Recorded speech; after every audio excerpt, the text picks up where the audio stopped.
Today we are going to learn the subjective questions of chapter number 14, Light.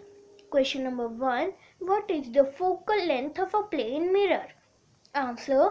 The focal length of a plane mirror is infinite as the radius of its curvature is infinite. Question number 2. State laws of reflection. Answer. The two laws of reflection are: the angle of incidence is equal to the angle of reflection. The incident ray, reflected ray, and the normal lie on the same place. Question number 3. What are the different colors that make up the white light?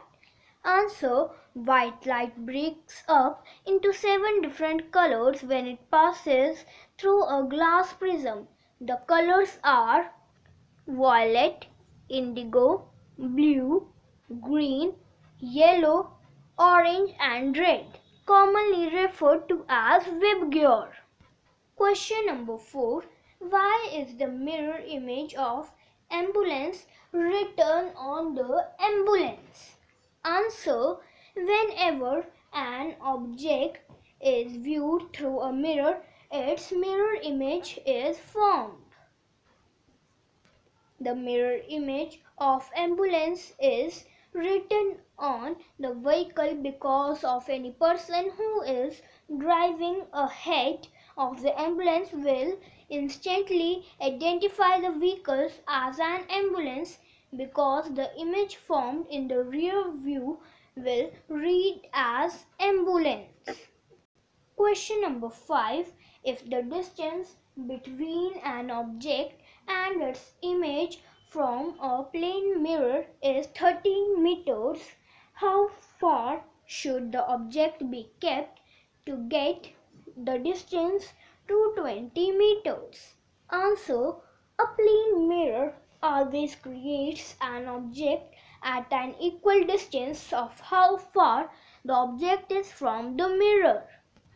If the distance between the object and image formed from the plane mirror should be 20 meters, then the object should be placed 10 meters from the plane mirror. Question number 6. Name 3 important properties of light. Answer. Light has the following characteristics. It travels in straight lines and does not bend. Second, it does not require any medium to travel. Third, it exhibits phenomena of reflection, refraction and scattering. Question number 7. It is said that light travels in a straight line. How will you prove that? What is the result of this? Answer. We can easily prove that light travels in a straight line because the moment we put some opaque object in front of our eyes, we are unable to see anything that would be reflecting light. If the light wasn't traveling in a straight line, some light should have had been fallen into our eyes.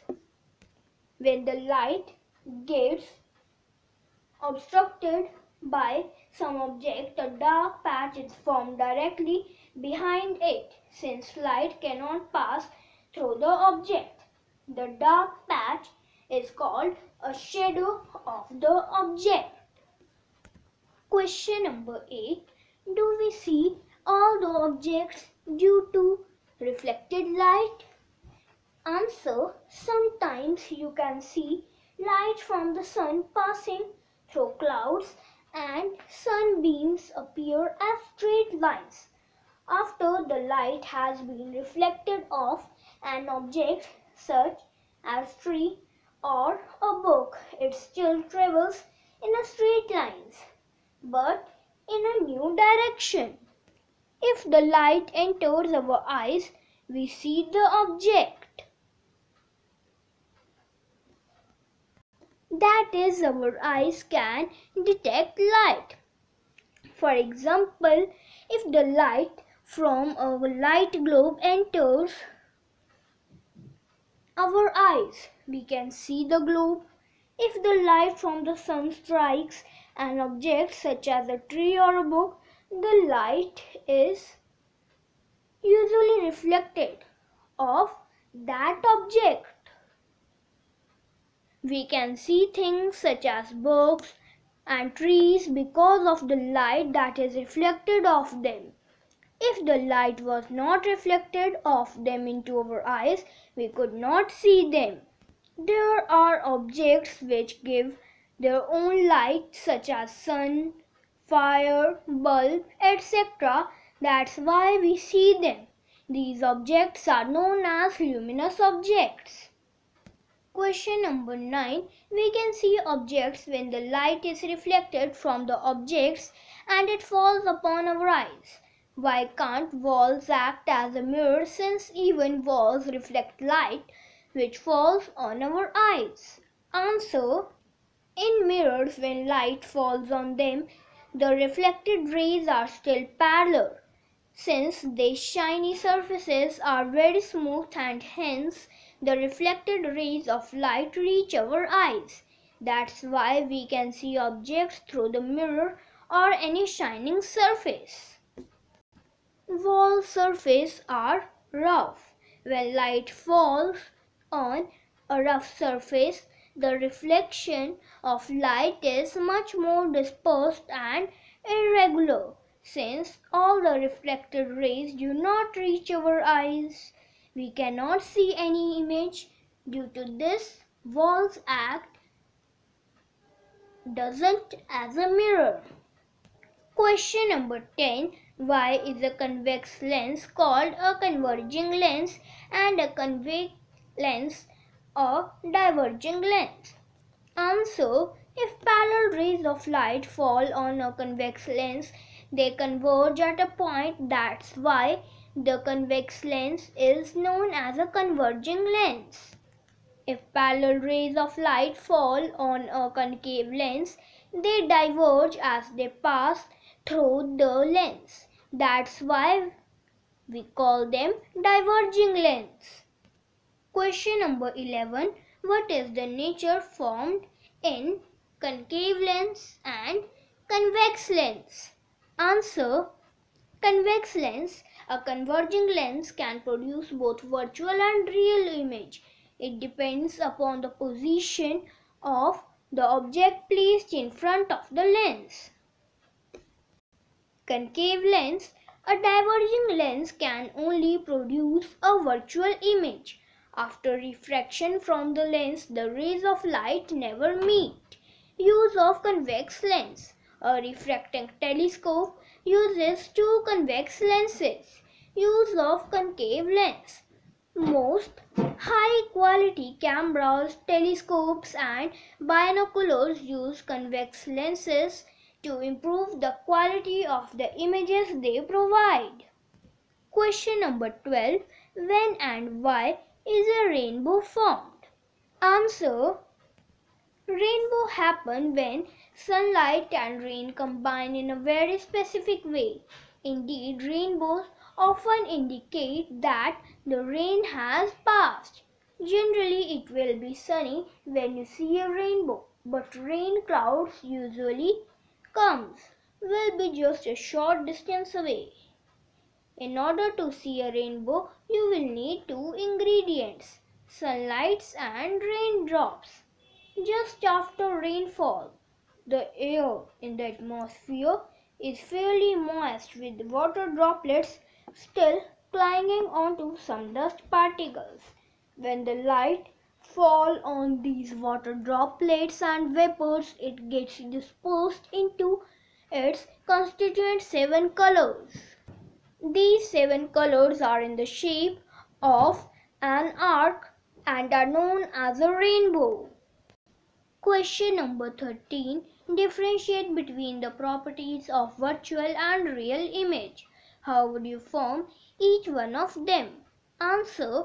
Real images are those images which are formed on the screen or those images which can be obtained on screen. Real images are formed when light rays actually meet at a point. A real image is always inverted. Virtual images are those images which cannot be obtained on the screen. In the formation of a virtual image, light rays do not actually meet but appears to meet. Virtual image is always erect. Real images can be found by a concave mirror or convex lens. By placing a screen behind the respective mirror or lens. On the other hand, a virtual image can be produced by a concave lens or convex mirror. Question number 14. What is a lens? Write differences between concave and convex lenses. Answer. Lens is a piece of transparent material bound by curved surfaces. Lenses are of two types, concave and convex lenses. Convex lens, it is thick at the center and thinner at the edges. It is called converging lens. Second, concave lens. It is thin at the center and thicker at the edges. It is called diverging lens. Question number 15. John is observing his image in a plane mirror. The distance between the mirror and his image is 4 meters. If he moves 1 meter towards the mirror, then the distance between John and his image will be. Answer. In the case of a plane mirror, the distance between the object and the mirror is same as the distance between the image and the mirror. Given distance between the mirror and John's image is 4 meters. Distance between mirror and John is equal to 4m. If John moves 1 meter towards the mirror, then distance between mirror and John is equal to 4 minus 1 is equal to 3. Since in plane mirror the distance between object and mirror is same as that of the image and mirror is equal to 3 meter.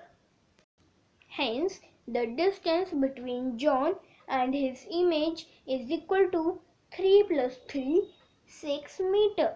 Thank you friends. Bye bye.